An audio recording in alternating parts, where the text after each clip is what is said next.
এটা উনি করে দেখাচ্ছেন, বাংলা দেখছে।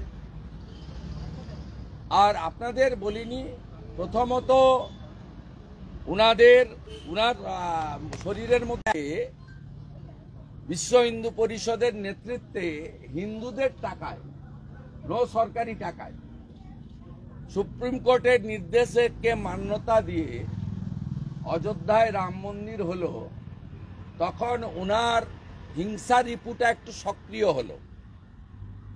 উনি ভাবলেন যে এটার ক্রেডিট তো মোদিজি নিয়ে নিবে, তাহলে আমাকেও একটা মন্দিরের আদলে কিছু তৈরি করতে হবে। এবারে হিন্দুদের সঙ্গে, হিন্দু সংগঠনের সঙ্গে উনার কোনো সম্পর্ক নেই, কারণ উনি হিন্দুজম, সনাতন সংস্কৃতি মানেন না। মানলে প্রত্যেক বছর ঈদের দিন রেড রোডে যেটা রিলিজিয়াস প্রোগ্রাম হয়, ঈদের শুভেচ্ছা বা ইত্যাদি সবাই দেয়, আমরাও দিইনি, কিন্তু যে রিলিজিয়াস প্রেয়ারটা হয় 30 দিন ধরে বা 29 দিন ধরে ওই রোজা মাস পালনের পরে, সেটা কমপ্লিটলি ওই ধর্মে যারা বিশ্বাস করেন তাদের। মমতা ব্যানার্জি রেড রোডে প্রত্যেক বছর তিনি সকালবেলার প্রেয়ারে আসেন। স্বাভাবিক কারণে যিনি রেড রোডে দাঁড়িয়ে 100 দিনের টাকা নেই কেন, জবাব চাই জবাব দাও, নকল ওয়াশিং মেশিন বসিয়ে কালো কাপড় ঢুকিয়ে সাদা কাপড় বের করানোর ড্রামা, সেদিন তিনি বলেছিলেন বিশ্ব হিন্দু পরিষদ, রাষ্ট্রীয় স্বয়ংসেবক সংঘ, বজরং দল এরা দাঙ্গাবাজ। স্বাভাবিকভাবে মমতা ব্যানার্জির সঙ্গে হিন্দু সংগঠনের কোনো সম্পর্ক নেই, তাই তিনি সরকারি টাকায় একটা ভাস্কর্য তৈরি করলেন, সিদ্ধান্ত নিলেন। একজনই তো গভর্নমেন্ট। এই ওয়ার্ক অর্ডারটা ইস্যু করেছে Hitco to Subir engineering works private limited, 46D Rafi Ahmed Kidwai road, Satyam, 4th floor, Kolkata 7,16,000। Subject work order for construction of Jagannath Dham Sanskriti Kendra এট দীঘা।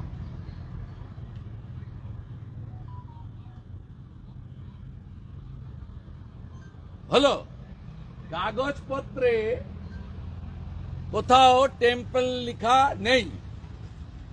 এবারে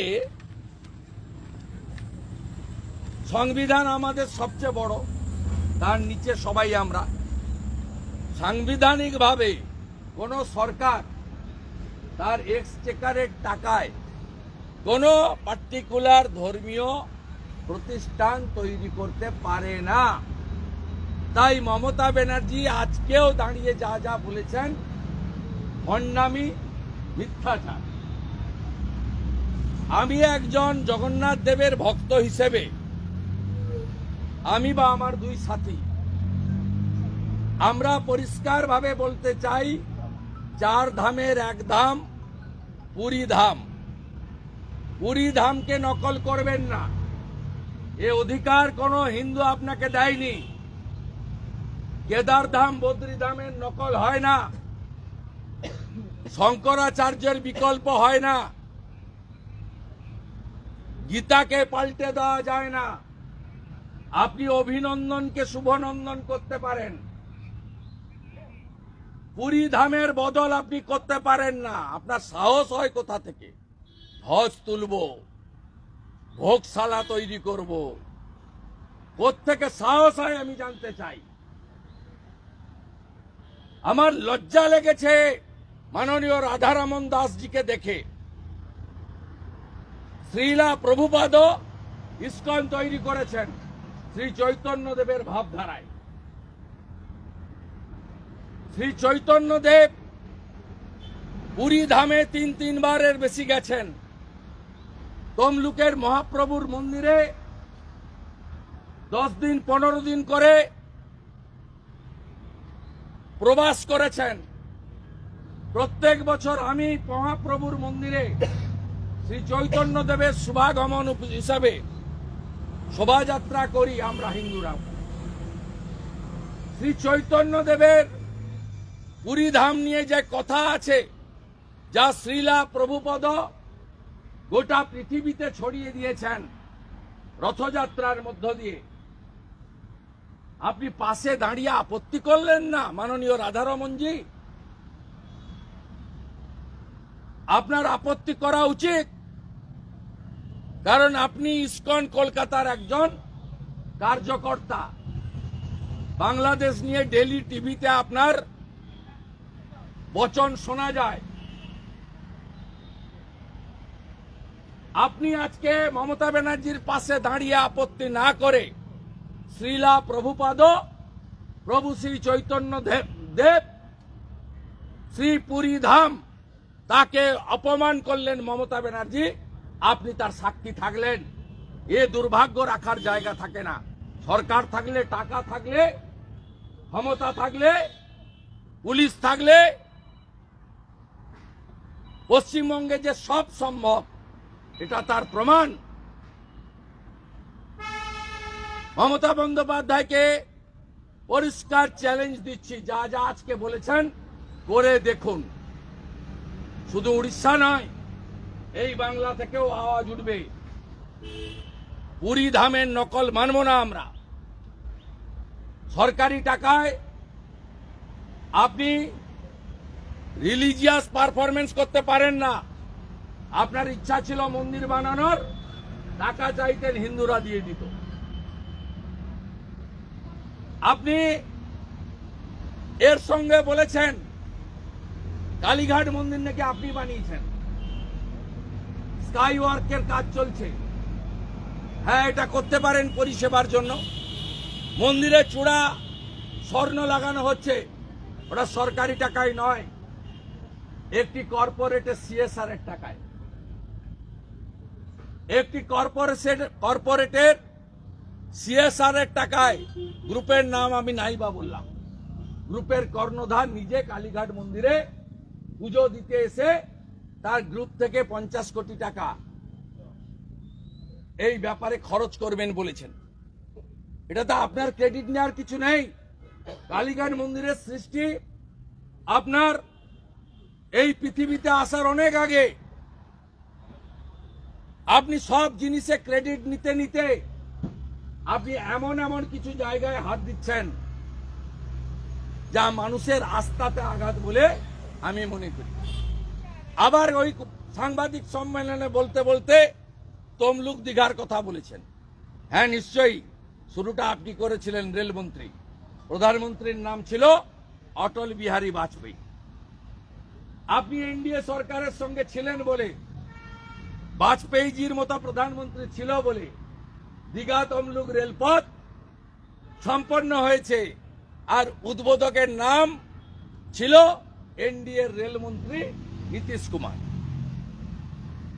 সত্যের অপলাপ, মিথ্যাচার, ভণ্ডামি, হিন্দুদের অপমান, সনাতন সংস্কৃতিকে ভুলিয়ে দেওয়া, শ্রী চৈতন্য দেবের অপমান, পুরী ধামের অপমান।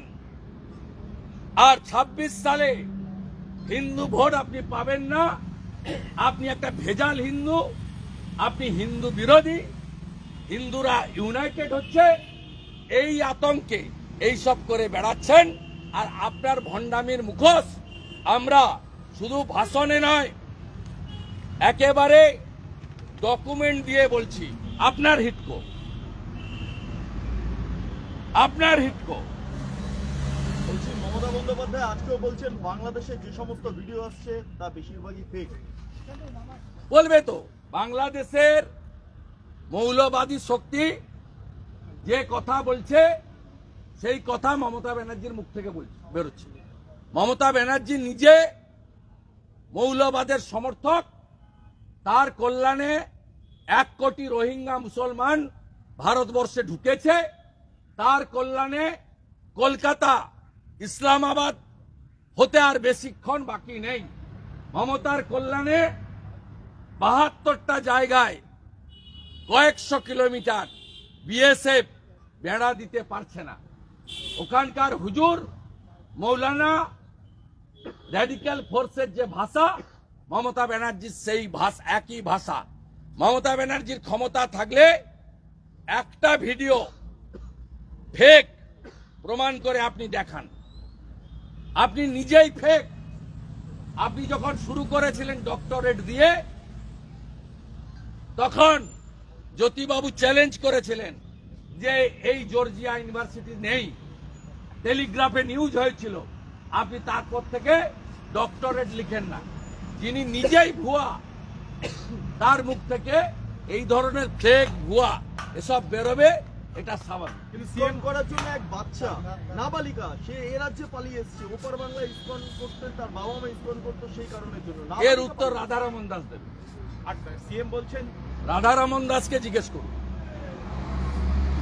শ্রীলা প্রভুপদ শ্রী চৈতন্য দেব তার সংস্কৃতি যারা বদল করার চেষ্টা করছেন, এর উত্তর ওদের দিতে হবে। আমরা মানবিক কারণে আছি। পৃথিবীর হিন্দু এক হও। সরসংঘ চালক বিজয়া দশমীর সভা থেকে নাগপুরে বলেছেন, গোটা পৃথিবীর হিন্দুদের, বাংলাদেশের পীড়িত হিন্দুদের পাশে থাকান। কে ইসকন, কে রামকৃষ্ণ মিশন, কে মতুয়া, কে লোকনাথ বাবার ব্রহ্মচারী, কে ঠাকুর অনুকূল চন্দ্র, কে ভারত সেবাশ্রম, আমরা সেগুলো দেখব না। কেউ ত্রিপুরা, কেউ মারমা, কেউ চাকমা দেখব না। জনজাতি এবং সনাতনী, তার পাশে এপারের হিন্দুরা আমরা আছি।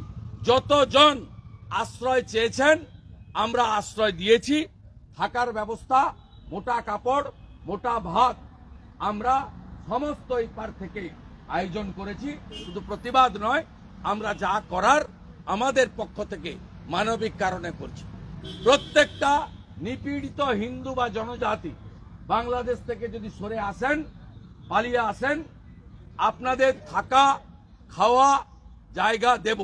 পশ্চিমবঙ্গকে যদি নিরাপদ মনে না করেন, আপনাদের জন্য পার্শ্ববর্তী রাজ্য আসাম, উড়িষ্যা, বিহারে আমরা ব্যবস্থা করে দেব। সিএম আজকে বলেছেন যে দীঘার মন্দিরে হিন্দুদের জন্য দোকান দেওয়া হবে, হিন্দুদের জন্য দোকান দেওয়া হবে জগন্নাথ মন্দিরের কাছে। এর উত্তরটা আপনি ওই আপনার কি নাম, সিদ্দিকুল্লাহ চৌধুরীর কাছ থেকে, চিন্ময় কৃষ্ণ, সিদ্দিকুল্লাহ চৌধুরীর কাছ থেকে নেন, আমার কাছ থেকে নেন।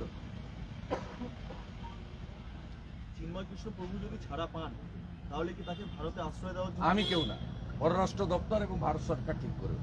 তবে আপনি আমি সবাই জানি যে বুদ্ধিস্টদের ধর্মগুরু দলাই লামা থেকে আগে মুজিবুর রহমান, শেখ হাসিনা ওয়াজিদকে আগেও, এবং বর্তমানে শেখ হাসিনা ওয়াজিদ সহ একাধিক বাংলাদেশের নেতাকে, মুক্তিযুদ্ধের নেতাকে ভারত আশ্রয় দিয়েছে। ভারতের এই পরম্পরা আছে। কিন্তু কার ক্ষেত্রে কি করবেন সেটা ভারত সরকার এবং পররাষ্ট্র দপ্তর ঠিক করবে। আমার এই বিষয়ে মন্তব্য করা কি? জয় বাংলা স্লোগান তো কার্যত ব্যান করে দেওয়ার একটা পরিকল্পনা চলছে বাংলাদেশে, কিন্তু এই মুহূর্তে দাঁড়িয়ে বাংলাদেশে বিচার ব্যবস্থা, পুলিশ, আর্মি, কেয়ারটেকার গভর্নমেন্ট সব জঙ্গিদের হাতে চলে গেছে। তাই জঙ্গিদেরকে খুশি রাখার জন্য বলে আজকে বিচারপতি মানিককে যদি মারতে মারতে জেলে ঢোকানো হয়, আজকে যদি থানায় ঢুকে পুড়িয়ে মারা হয় পুলিশদের, আর্মির মেজরদেরকে, জেনারেলদেরকে যদি সরানো হয়, মুক্তিযোদ্ধাদের স্মৃতি যদি মুছে ফেলা হয়, তাহলে যে বিচারপতি আছেন তার ফ্যামিলি, তার বাড়ি ঘর দুয়ার, তার বেঁচে থাকা অনেক জিনিস ইচ্ছাই করছেন না, বাধ্য হয়ে করছেন। বলছি মুর্শিদাবাদের সবাই রাম মন্দির তৈরির কথা বলছেন অম্বিকানন্দ মহারাজ। আমি উত্তর দেব। আমি বলছি একটা প্রশ্ন, সেটা হচ্ছে আজকে একটা তৈরি হলো, কমিটি ঘোষণা করলেন মানুষ ভূঁইয়া, সেটা হচ্ছে ঘাটাল মাস্টার প্ল্যান। কিন্তু সেখানে দেখা গেল ঘাটালের শুধুমাত্র বিধায়ককে বাদ দিয়ে ঘাটালের প্রাক্তন তৃণমূলের বিধায়ককে কমিটিতে রাখা হলো। আমরা জিজ্ঞেস করেছিলাম সাংবাদিক সম্মেলনে, বললে উনি কোনো কাজ করেন না আর কেন্দ্র থেকে টাকা আনতে পারেনি, তাই এটাকে বাদ দেওয়া হয়েছে। কি বলবেন? মানুষ বিহার একটা পৈতৃক সম্পত্তি পেয়েছে, উনি এই জন্য তো বলি বুদ্ধবাবুকে এই এই এই Mamata Banerjee and her company ওরা আমরা বলতো না, আমরা ওরা। বুদ্ধবাবু কখন বলে ফেলেছিলেন, একটা ভদ্রলোক ছিলেন, স্লিপ অফ টাং হতে পারে বা যেভাবেই হোক উত্তেজিত হয়ে বলে ফেলেছিলেন, তাকে ক্যাশ করে অনেকদিন মমতা ব্যানার্জিরা খেয়েছে। আজকে শীতল কপাট নির্বাচিত বিধায়ককে বিজেপির বিধায়ক হিসেবে ট্রিট করে এই সরকার যে for the people by the people of the people মানে না, for the party by the party of the party চলে। এই কারণে 21 সালে জাতীয় মানবাধিকার কমিশন তার রিপোর্টে কলকাতা হাইকোর্টে বলেছিল পশ্চিমবঙ্গে আইনের শাসন নেই, শাসকের আইন চলে। এই ঘটনাতে আরেকবার প্রমাণ হলো এবং এই মানস ভূঁইয়াদের পরিণতি সিপিএম এর থেকেও খারাপ হবে ভবিষ্যতে, তার নজির তারা রেখে দিয়ে গেলেন। পরিবর্তনেরও পরিবর্তন হয়, সেদিন যারা ক্ষমতায় আসবেন তারাই এই উদাহরণগুলো তুলে ধরবে।